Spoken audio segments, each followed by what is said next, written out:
En las ardientes arenas del norte de África, bajo el tórrido sol del desierto, floreció un pujante reino durante miles de años. Reyes y reinas poderosos construyeron enormes templos y enterraron a sus muertos en tumbas con forma de pirámide. Pero esto no es Egipto, y el pueblo que levantó estos monumentos no fue el pueblo egipcio. Esto es Sudán, el país más grande de África, y la región donde se encontraba Nubia, un reino de oro regado por el Nilo. En aquella época fue el país más grande del mundo. Fue un imperio, un verdadero imperio. Un imperio con una lengua que los eruditos siguen sin poder descifrar. Perdida en las sombras, la historia de la antigua Nubia ha constituido un misterio hasta ahora. Tienes la oportunidad de encontrar algo por primera vez. Estamos escribiendo los libros de historia gracias a los descubrimientos arqueológicos que hemos realizado en este país. Los arqueólogos están desenterrando pruebas de rituales sagrados.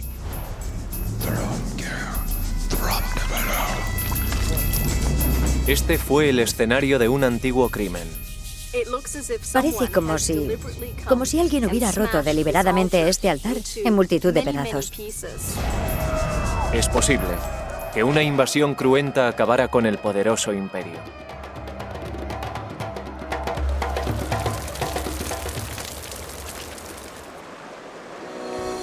Estos arqueólogos convertidos en detectives utilizarán las herramientas propias de su ciencia para reconstruir los últimos días de una ciudad perdida y devolver la vida a un reino olvidado. Una tierra llamada Nubia, el reino olvidado. La antigua Nubia empezó a despuntar como un imperio poderoso situado en lo que es ahora Sudán en el año 2000 a.C., poco después de que más al norte las primeras dinastías egipcias hubieran forjado su propia nación. Desde el principio los egipcios consideraron a los soberanos nubios y a sus formidables ejércitos de habilidosos arqueros un enemigo a tener en cuenta y un rival peligroso que se interponía en su intención de controlar el tramo sur del Nilo. Durante muchos años los faraones egipcios dominaron a sus adversarios del sur. Pero llegó un momento en el que cambiaron las tornas y los nubios conquistaron Egipto. Enemigos en la guerra y socios comerciales, la historia de estas dos naciones estuvo irremediablemente ligada durante milenios. En la actualidad son los egipcios quienes acaparan todas las miradas. Pero la historia de uno de sus rivales más poderosos está empezando a emerger de las sombras. Los nubios fueron africanos, sofisticados y artistas. Florecieron de forma independiente a Egipto durante miles de años. Las ricas vetas de oro de su subsuelo hicieron ricos a los soberanos nubios. Sus artistas alcanzaron una gran maestría a la hora de convertir el oro en joyas que adornaron a sus reyes. La cerámica nubia estaba considerada como una de las mejores del mundo antiguo. Los arquitectos nubios no solo construyeron templos en honor de su panteón de dioses, también revitalizaron las tradiciones egipcias. En la actualidad, Sudán tiene casi 3 veces más pirámides que Egipto. Cuando pienso en todos aquellos reyes tan poderosos que gobernaron Sudán, me gusta imaginar que pudieron ser mis antepasados. Siento que pertenecemos al mismo pueblo. En la década de 1920, el arqueólogo George Reisner excavó las magníficas tumbas nubias y estableció las bases de una cronología de reyes y reinas que se extiende a lo largo de más de 1000 años. Conocemos sus nombres, pero muchas de sus historias siguen ocultas en el código críptico de la lengua nubia. Para poder descifrar esa lengua, los arqueólogos sueñan con encontrar una nueva piedra de Rosetta, como la utilizada para traducir los jeroglíficos egipcios en 1822. Sería fantástico que pudiéramos encontrar un documento de tanta importancia. El sueño de todo arqueólogo es encontrar la pista que le ayude a resolver un rompecabezas como este. Ahora, este nuevo yacimiento arqueológico, una ciudad perdida en el desierto, puede guardar la llave que nos permita abrir las puertas del pasado de Nubia. Los arqueólogos Julie Anderson y Salah Ahmed salieron de Jartum y recorrieron 350 kilómetros en dirección norte. Tras 9 horas de viaje envueltos en una densa nube de polvo, llegaron a su destino, la moderna ciudad de Dangeil. El yacimiento está escondido entre misteriosos montículos de arena situados cerca del centro de la ciudad. Es una ciudad nubia bien conservada, de 2000 años de antigüedad, y de una extensión similar a la de 24 campos de fútbol. Los exploradores europeos cruzaron por este remoto rincón del norte de Sudán en el siglo XIX y dejaron testimonio de unos túmulos construidos con ladrillo rojo y escombros. Pero no fue hasta que Julie y Salah exploraron el yacimiento hace 3 años cuando se confirmó la existencia de una ciudad antigua. Empezamos a excavar y en los primeros 20 minutos encontramos lo que parecía ser un suelo y empezamos a limpiarlo. Por fin encontramos los bordes y nos dimos cuenta de que estábamos sobre una enorme pared. No era ningún suelo. Nos llevamos una sorpresa. De pronto empezamos a comprender que el yacimiento era gigantesco, mucho más grande de lo que habíamos previsto. Para desenterrar la ciudad serán necesarios muchos años, muchos trabajadores y vaciar incontables cubos de arena. Pero una estructura impresionante ya está emergiendo a la luz. Bajo uno de los túmulos centrales, el equipo ha encontrado los restos de uno de los templos más grandes de Sudán. Julie y Salah no saben exactamente cuándo fue construido, pero creen que está dedicado al dios supremo Amón, la deidad con cabeza de carnero adorado tanto por nubios como por egipcios. Los templos dedicados a este dios tienen una estructura clásica basada en el templo egipcio de Karnak, y el templo de Dangeil parece seguir la misma disposición. Tras varios meses de duro trabajo, los trabajadores han retirado más de 500.000 kilos de arena y han sacado a la luz uno de los mejores patios pavimentados que Salah haya visto jamás. Estoy sentado en el suelo del segundo patio del templo de Dangeil. Y como se puede ver, es un suelo precioso, maravillosamente construido con baldosas de piedra arenisca. Las junturas son muy estrechas, las baldosas están muy bien colocadas. Parecen baldosas recién puestas, como si nadie las hubiera pisado.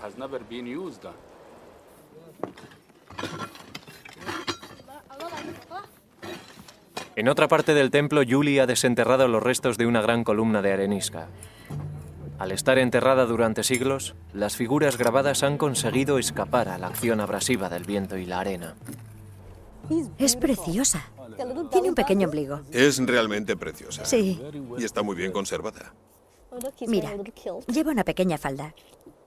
Y parece que tiene barriga, lo cual es un detalle simpático. Y él lleva los cántaros de agua. Uno está aquí y el otro aquí. Está vertiendo agua. Está realizando unas libaciones como ofrenda al dios. Vamos a limpiarla un poco mejor por aquí. En este clima extremo, no debe sorprendernos encontrar descripciones de ofrendas de agua en el templo. El agua es vida, sobre todo cuando hace calor. Y en verano aquí se alcanzan los 50 grados centígrados, por lo que el agua es una ofrenda muy bienvenida. Junto al dios portador de agua, Api, en la columna de arenisca hay grabado un misterioso texto nubio. Es un hombre sentado. Esta es la letra A y esta es la cabeza. Tiene un brazo caído y el otro levantado. Parece como si estuviera agachado, pero sabemos que suena como A. Por desgracia sabemos que es una letra por la que empiezan muchas palabras y sabemos cómo suena, pero no tenemos ni idea de lo que significan esas palabras. Los nubios crearon su nuevo alfabeto alrededor del año 200 a.C., cuando el reino estaba basado en la ciudad de Meroe. En un proceso de renacimiento cultural, los meroitas, como son conocidos sus habitantes, sustituyeron los jeroglíficos egipcios por su propio lenguaje escrito. Hasta que sea descifrado, los arqueólogos solo pueden leer lo que otras culturas de su época escribieron sobre este reino. Tenemos algunos testimonios sobre el reino de Meroe gracias a fuentes externas. Existen historiadores griegos que han escrito acerca de ese reino, por lo que sabemos que entraron en contacto con el Imperio Romano y, por supuesto, con Egipto.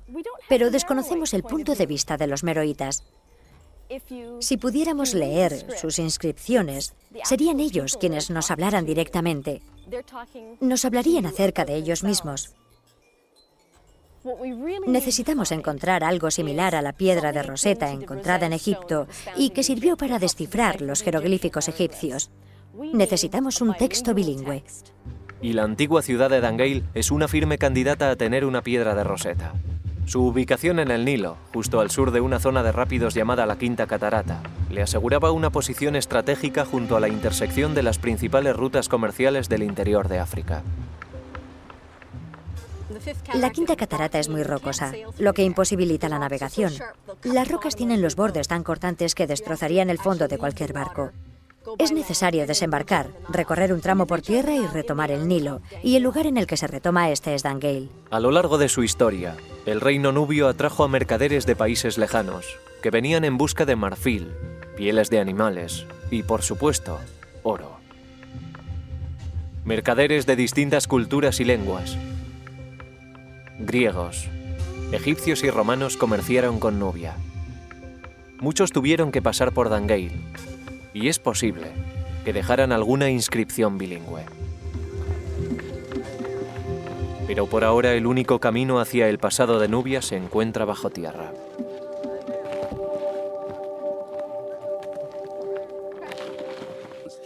Aquí hay que excavar. Tienes que mancharte, tienes que rescatar cosas de la arena, estudiarlas y realizar tu propio análisis de lo que has encontrado.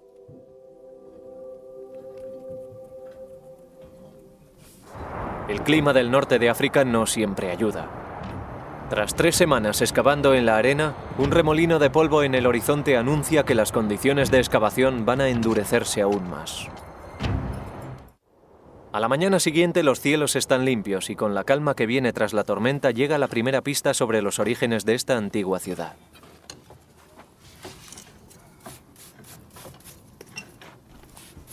Esto es maravilloso. Salah. ¿Sí? Un cartucho. Solo la realeza tenía el privilegio de rodear su nombre con una simbólica forma oval llamada cartucho. Se pensaba que este motivo, en forma de cuerda atada por sus extremos, protegía el nombre imperial de cualquier daño. Aquí tenemos la parte inferior del óvalo. Y esta es una de las letras.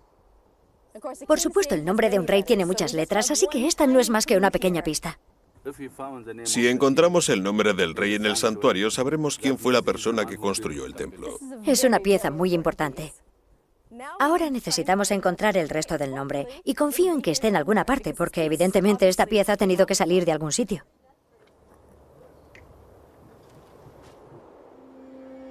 Aunque Julie y Salah no saben exactamente quién construyó el templo de Amón en Dangeil, sospechan que tiene una antigüedad de 2000 años y que corresponde al periodo meroítico. Esa fue la época dorada de Nubia, cuando los reyes nubios gobernaban desde Meroe y eran enterrados en el cementerio real en tumbas que tenían una forma que nos resulta familiar.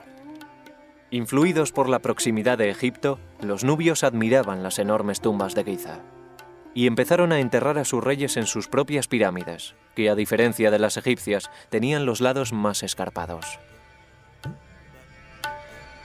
A su lado construyeron capillas para las ofrendas, ricamente decoradas con grabados que representaban la cómoda vida ultraterrena del rey, atendido por sus numerosos sirvientes.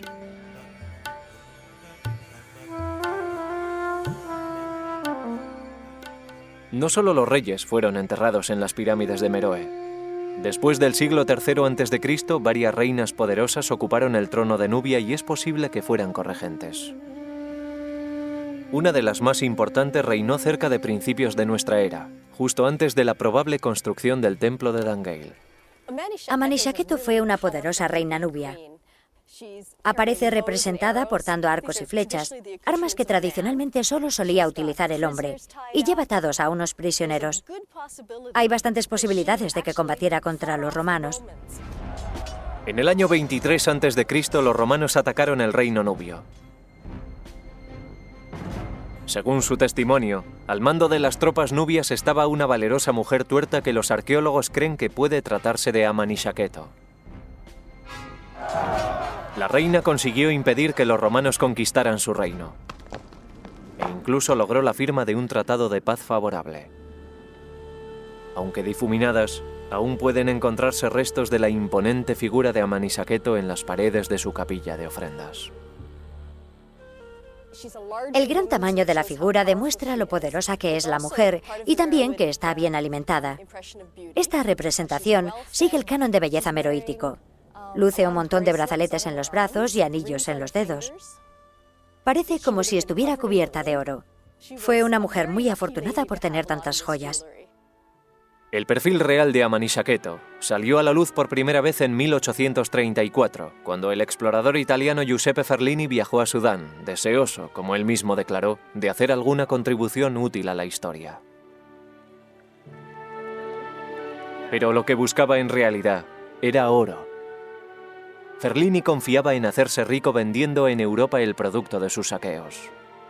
Su codicia le llevó hasta el campo de pirámides de Meroe.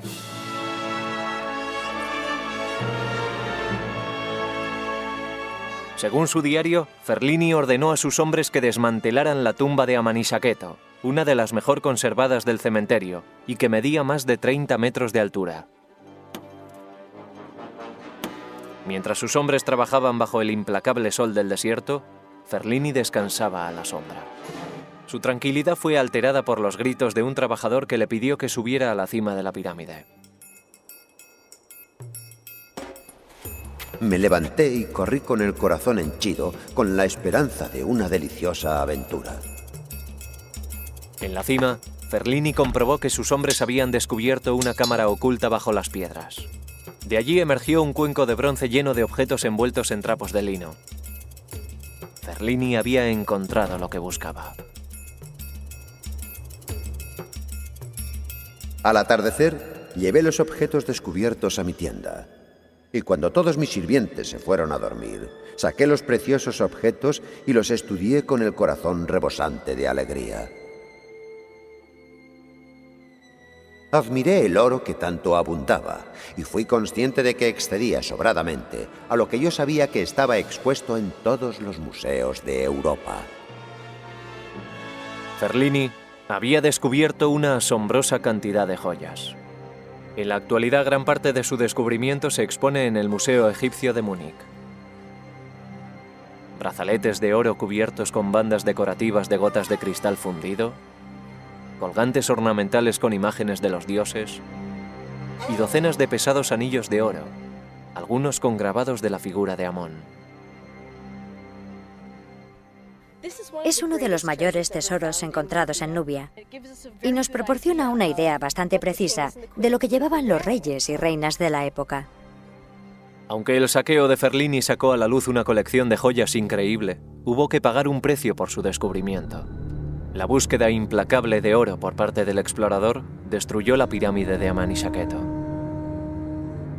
En el patio exterior del templo de Amón en Dangeil puede haberse escrito otra historia de destrucción. Es posible que también estas ruinas hayan sufrido algo más que los estragos del tiempo. Este templo fue abandonado por algún motivo, pero no estamos seguros de cuál puede ser. Desde debajo de la tierra emerge la prueba que nos habla de la catástrofe sufrida por Dangeil. Es parte de la viga de un techo. Es una pieza larga de madera de palmera que está casi totalmente quemada. Como se puede ver, más que madera es carbón. La viga se rompe y se desintegra en cuanto la tocas. Esta es la parte de la viga del techo que se cayó al suelo después de que se produjera un gran incendio en este patio delantero. Debió de tratarse de un incendio terrible, porque se extendió por gran parte del palacio. Pueden verse señales del fuego en las columnas y en el suelo. Aunque hay partes del palacio que no fueron pasto de las llamas, el hecho de haber encontrado los restos de este incendio nos da una pista de por qué la gente abandonó esta zona. Puede que estallara una guerra, o también puede que el templo ardiera de forma accidental. En cualquier caso, el incendio debió de ser lo suficientemente devastador como para forzar la evacuación del templo, y quizás de toda la ciudad. Pero lo que pudo ser un desastre para los meroitas ha resultado ser una bendición para Julie y Salah. Todo lo que está por debajo del fuego, que se produjo en la superficie del suelo, está conservado. Perfectamente conservado. Se ha creado una cápsula de tiempo, se ha conservado un momento del tiempo muy concreto para que nosotros podamos contemplarlo. Si la teoría de Julie y Salah es correcta, ese momento del tiempo podría corresponder con los días finales del Imperio Nubio. Los arqueólogos saben muy poco acerca de ese periodo, pero las excavaciones en Dangeil podrían explicar cómo y por qué se derrumbó el poderoso reino nubio. Pero para conocer los orígenes del imperio debemos examinar una serie de monumentos situados más al norte. Justo detrás de la cuarta catarata del Nilo se encuentra el lugar más sagrado de Nubia, Jebel Barkal, la montaña pura. A sus pies se encuentra el templo dedicado a Amón más grande y posiblemente más antiguo de todo el país. Domina un fértil tramo del Nilo que ha dado vida a esta región durante más de 3000 años. Sus templos y sus tumbas tienen mucho que decirnos acerca de los primeros años del reino nubio. Salah deja la excavación durante unos días para realizar su peregrinación anual a Jebel Barkal. Voy en coche y paso allí 3 o 4 días. Después me siento otro. Soy un hombre nuevo. Pero antes debe cruzar el Nilo. En esta parte del país hay pocos puentes. Por eso estas barcazas transportan el tráfico de una orilla a otra del río. Salah está a punto de cambiar el verde y exuberante valle del Nilo por la tierra inhóspita del desierto de Bayuda. Es un viaje de 180 kilómetros en dirección noroeste a lo largo de una ruta que hunde sus raíces en la historia. Salah está siguiendo el mismo camino que recorrieron los grandes reyes y reinas de Nubia para llegar a los templos de Jebel Barkal. Hace mucho calor y la carretera es muy accidentada. La conducción se hace muy difícil, pero a mí me encanta. Al final de la carretera se encuentra Karima, la ciudad donde nació Salah, situada al pie de Jebel Barkal. La propia montaña alcanza un gran relieve cuando la ves destacar sobre la llanura que la rodea. De pronto te encuentras con una montaña que se levanta a 100 metros del suelo. Es impresionante. Para el joven Salah, que creció al pie de la montaña sagrada, Jebel Barkal y las ruinas que la rodean fueron una presencia constante. Cuando era niño me gustaba esta montaña. Solía venir todos los viernes con mis amigos y nos divertíamos mucho. Pero al mismo tiempo estas ruinas eran un misterio para mí. Sentía curiosidad por saber cuál era su origen y conocer el misterio de la montaña.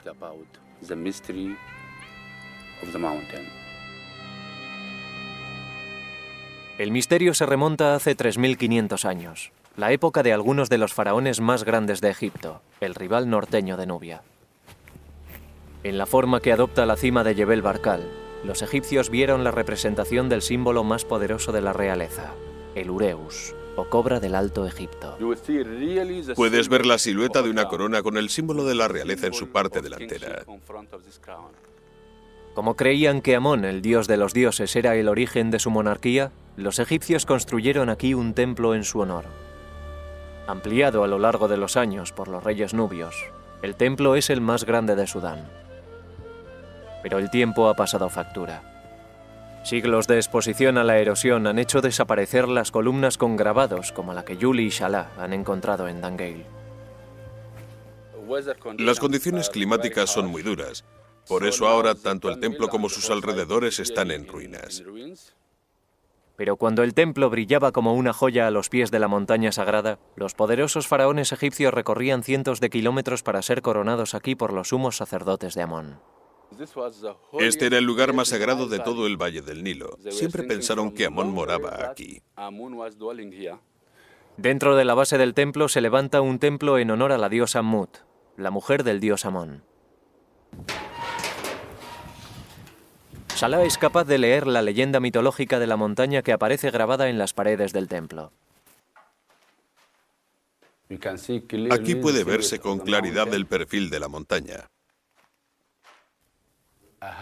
La cima es plana, pero tiene un apéndice vertical separado de ella. En la frente vemos la serpiente y el disco solar, que es un símbolo de la realeza. Y dentro de la montaña vemos a Amón sentado en su trono. Existía una creencia antigua, según la cual Amón vivía en el interior de la montaña Jebel Barkal.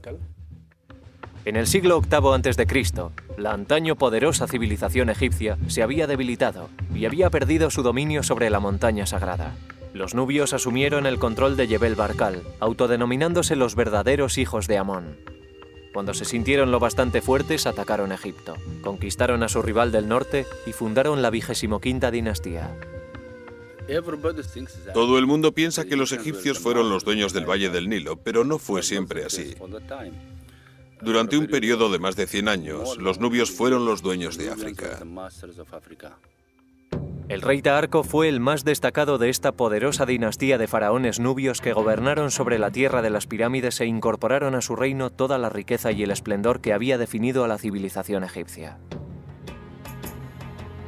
Durante casi un siglo, los nubios controlaron un territorio que en la actualidad se extendería desde Jartum a Palestina. Puede que en aquella época fuera el país más grande del mundo. Fue un imperio, un verdadero imperio. Aunque finalmente los nubios perdieron el control de Egipto tras la invasión de los asirios, la invasión no terminó con su imperio ni con su lealtad al gran dios Amón. Se reagruparon en el sur y experimentaron un nuevo florecimiento que duró 1000 años y durante el cual construyeron templos en honor al dios de dioses en todo su territorio. La misión de Salah consiste en restaurar el legado de sus antepasados. Ahora mi vida consiste en salir de casa para realizar excavaciones. Tengo que excavar, tengo que descubrir algo para la historia de Sudán.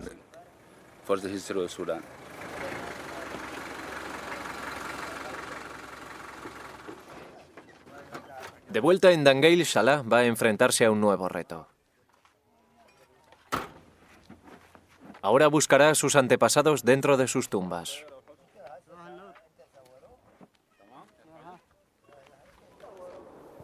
En las afueras de la ciudad, junto al cementerio moderno de Dangeil, los trabajadores de un proyecto de irrigación han descubierto un cementerio antiguo.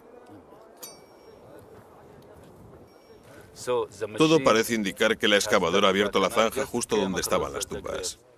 ¿Es una mala noticia? Sí, porque ha destruido al menos 9 o 10 tumbas. Pero por otro lado, de no haber sido por eso, no hubiéramos descubierto el cementerio. Así que ha sido malo y bueno a la vez. Salah cree que las personas enterradas en este cementerio son las mismas que adoraban al dios Amón en el templo. Es realmente fantástico contemplar la vida y la muerte al mismo tiempo y poder así completar la historia de todo un pueblo. En el templo, Yuli y el equipo de excavación continúan su batalla contra el calor y las tormentas de arena, con la esperanza de desentrañar un poco más el misterio del templo de Amón. La retirada de otro metro de tierra revela otra sección de las columnas de arenisca y una figura que ya nos resulta familiar, el dios del Nilo de los antiguos nubios, Hapi. El porteador de agua aparece muchas veces en el patio interior.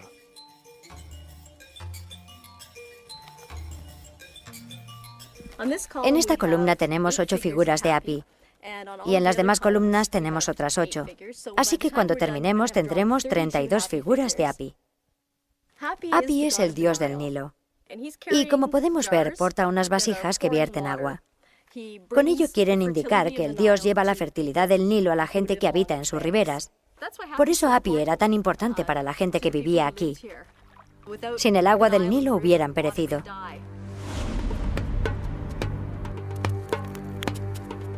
El agua era tan importante para los antiguos nubios que desempeñó un papel fundamental en la vida diaria de este templo.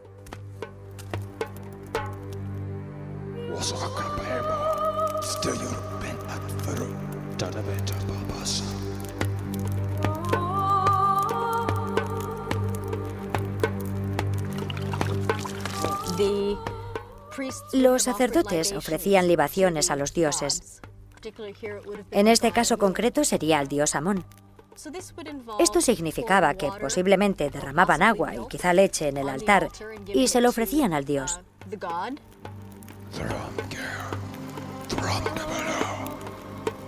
Los sacerdotes de Amón llevaban a cabo este ritual en la parte más sagrada del templo, el santuario interior.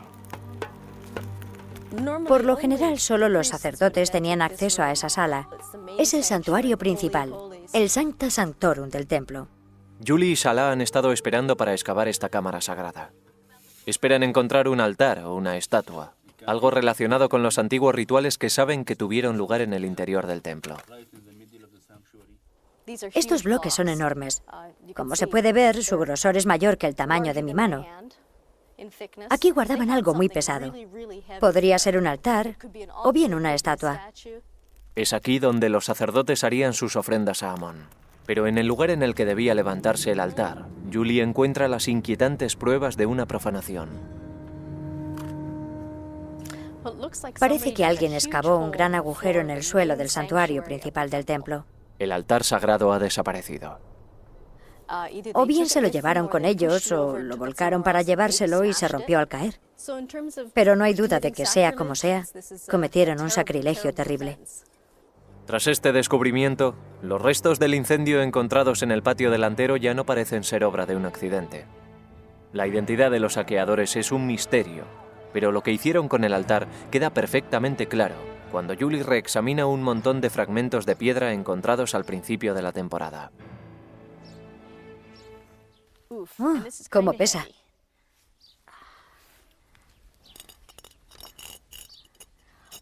Esta es la esquina superior de un altar.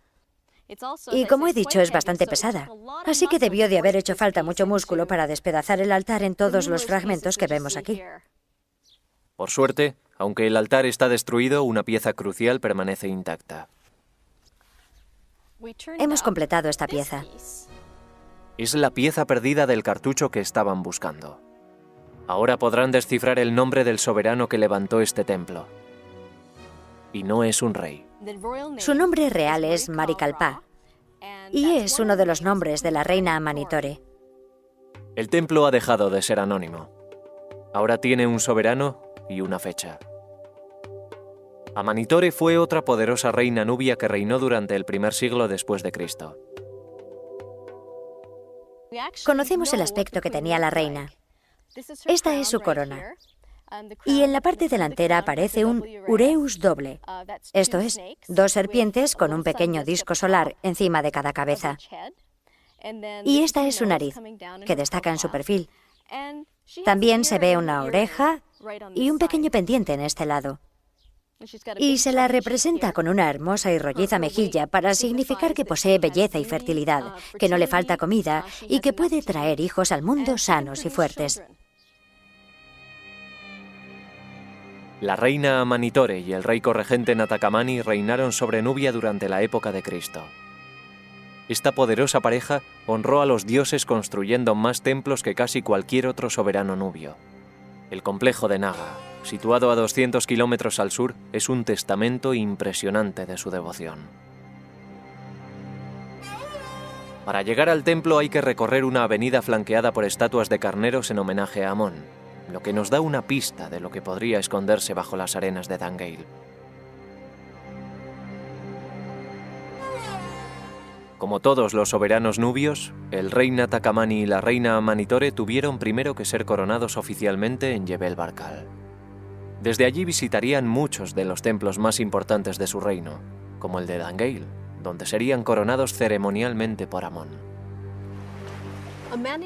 Amanitore y Natakamani llegaron al templo de Dangale en barco, remontando el curso del Nilo. Al llegar, se dirigieron al santuario principal. El complejo del templo de Amón se les aparecía como un espejismo en el horizonte. Al acercarse al templo, se encontraron con las dos enormes puertas que impedían el acceso y ocultaban los secretos del interior. Conducidos por los sumos sacerdotes, la reina Amanitore y el rey Natakamani entrarían al templo seguidos por su cortejo y avanzarían hasta el santuario interior. Lo primero que harían sería encender incienso para aromatizar la sala. Posteriormente, rodeados por el humo del incienso, realizarían las ofrendas al dios Amón.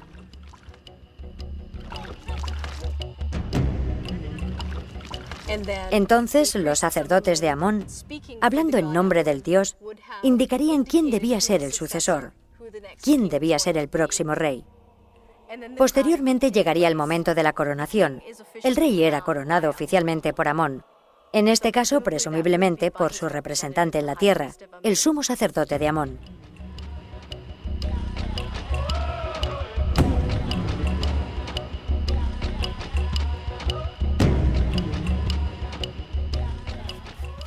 Aunque el acceso a los santuarios interiores estaba restringido a los sacerdotes y la realeza, las otras partes del templo estaban abiertas a los peregrinos de origen más humilde. Hemos encontrado una huella de pie con una inscripción en una de las losas del primer patio. La inscripción la dejó un peregrino que vino a visitar el templo. Servía para demostrar al dios y a otros peregrinos que esa persona había visitado el templo. Es algo muy humano. Algo que puede hacer cualquiera como un acto de devoción personal, un acto de fe. Tras el descubrimiento del cementerio antiguo, Julie y Shala disponen de un enlace con el pasado aún más directo. Estas tumbas están ocupadas por las mismas personas que adoraron al dios Amón en el templo hace casi 2000 años. Shala empieza la excavación de una nueva tumba que no se ha visto afectada por el canal de riego. Me basta con cepillar así para descubrir o darme cuenta de si hay algo antiguo bajo esta superficie.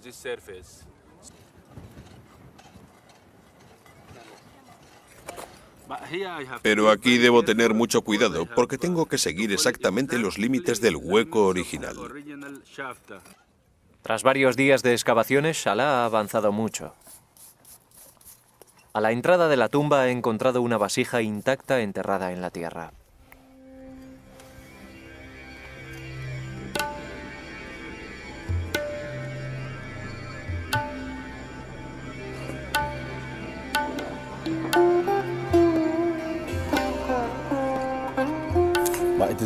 Es una vasija preciosa.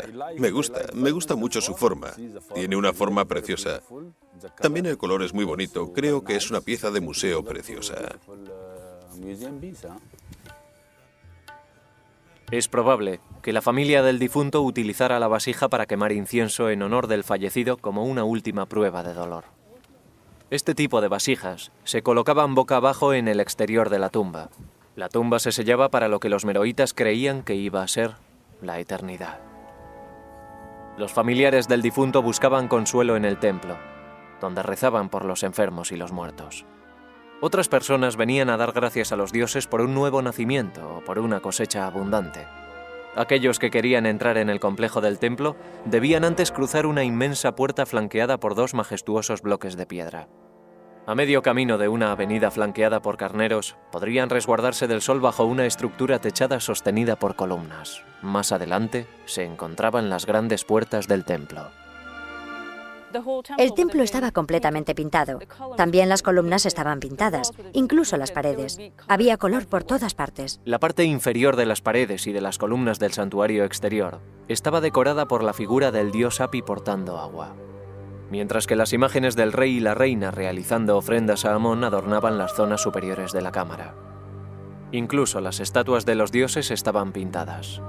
Los sacerdotes cuidaban de las estatuas a diario, perfilando de negro con carbón los ojos pintados de rojo del carnero. Hasta ahora, Julie y Shala no han encontrado ningún resto de estas estatuas de Amón, pero saben que tienen que estar en alguna parte del interior del complejo del templo. Pero lo que han encontrado en una nueva zanja abierta en el exterior de la nueva entrada le hace pensar a Julie que las nuevas estatuas desaparecidas podrían haber sufrido el mismo destino que el altar del santuario interior. Hemos encontrado los pedestales de grandes estatuas, rotas en múltiples pedazos. Las estatuas están rotas en numerosos fragmentos. Hay literalmente miles y miles de fragmentos, muchos de los cuales están absolutamente irreconocibles. Tras excavar durante horas, encuentran al fin un fragmento que pueden reconocer. Creo que hay algo ahí. Oh. Es el ojo pintado de rojo de un carnero. El ojo. El ojo. Los ojos de los carneros tenían este aspecto. Este descubrimiento nos indica que aquí había estatuas de carnero. Y si estamos buscando carneros en concreto, es porque es el animal que representaba al dios Amón. A diferencia de las estatuas de carnero del templo de Amón en Naga, que siguen intactas después de todos estos años, las estatuas de Dangeil han corrido una suerte mucho peor. Parece que los intrusos recorrieron la avenida y fueron de estatua en estatua. Primero la derribaban, después la destrozaban y a continuación pasaban a la siguiente. Un trabajo duro, pero los asaltantes no se presentaron con las manos vacías. En el interior del templo, justo en el escenario del crimen, encontramos esto, que en un principio no sabíamos lo que era. Está quemado por un lado. Es una roca muy pesada que cabe perfectamente en mi mano. Y cuando empezamos a estudiarla con más atención, nos dimos cuenta de que esta era la superficie con la que golpeaban, y llegamos a la conclusión de que es un martillo de piedra. Ahora contemplamos la hipótesis de que es posible que utilizaran este tipo de rocas para romper las estatuas y el altar en multitud de pequeños fragmentos. Armada con una herramienta similar, no un artefacto, Julie pondrá a prueba su teoría con un bloque de piedra arenisca. Este es el tipo de arenisca que utilizaron en las estatuas de los carneros situados delante del templo. Imaginemos que esto es un carnero que he derribado.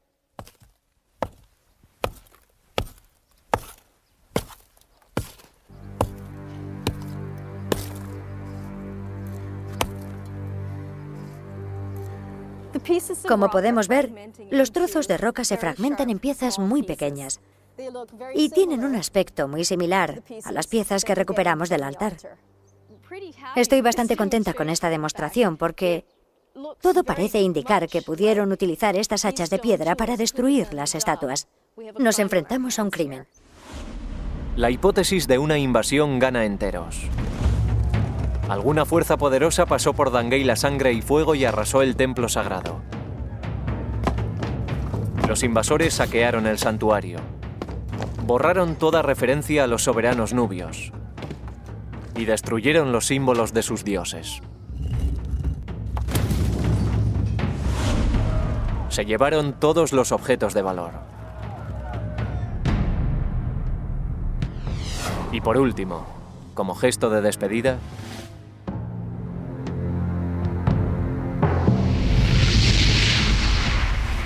incendiaron el templo. ¿Habían llegado para derribar el imperio nubio? Los meroitas tenían enemigos formidables en los confines de su reino. Estaban rodeados por feroces tribus nómadas del desierto, y había un reino rival en lo que ahora es Etiopía. La decadencia del reino nubio en el siglo III después de Cristo pudo haber precipitado el ataque a Dangeil.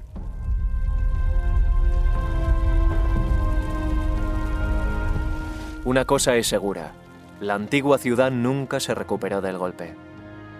Una vez que fue destruido, los habitantes de Dangeil abandonaron el templo y sus hogares.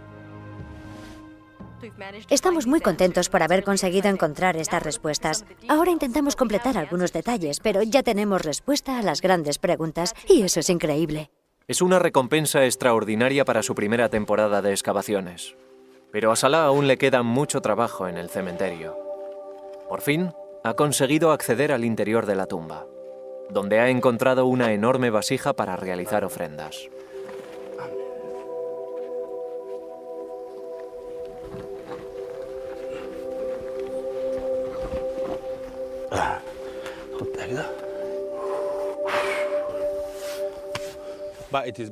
Es muy hermosa. Me gusta mucho la forma de esta vasija de cerámica. Se utilizaban para almacenar líquidos.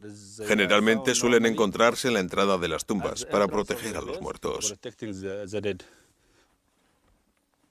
Aquí, dentro de esta tumba, nos encontramos con un momento de la historia muy concreto. Es como si un momento determinado de la historia hubiera quedado sellado en esta tumba. Es muy emocionante encontrar los huesos para poder reconstruir todo el cuerpo. Pero al mismo tiempo hay que tener en cuenta que estás tratando con un cuerpo humano, un ser humano que se dedicaba a la agricultura o al pastoreo. Su vida dependía por completo del Nilo. y se dedicaban a las mismas actividades a las que nos dedicamos hoy. Estos fueron los adoradores del templo de Amon de Dangeil, los que sufrieron la mayor pérdida cuando la ciudad fue arrasada. Es muy interesante para nuestros colegas que hayamos encontrado las dos cosas, la vida y la vida después de la muerte. Ahora podremos contar la historia completa de este pueblo, cómo vivieron y cómo murieron. Pero la historia aún no ha llegado a su fin. Aún tenemos muchísimo trabajo por delante en Dangeil. Quedan muchísimos túmulos y algunos edificios que están muy bien conservados. Salah y yo podemos pasarnos aquí 20 o 30 años, por lo menos, sin haber hecho más que rascar la superficie de todo el yacimiento. En algún lugar, debajo de la arena, puede estar esperándoles la deseada piedra de Rosetta, el secreto que les permita descifrar el misterioso lenguaje nubio. Además, muchas de las estructuras de la enorme ciudad de Dangeil siguen ocultas. Creo que es un trabajo para toda una generación. Y lo que uno tiene que hacer es formar parte de esa generación y confiar en que sus hijos continúen con su trabajo hasta completar la historia.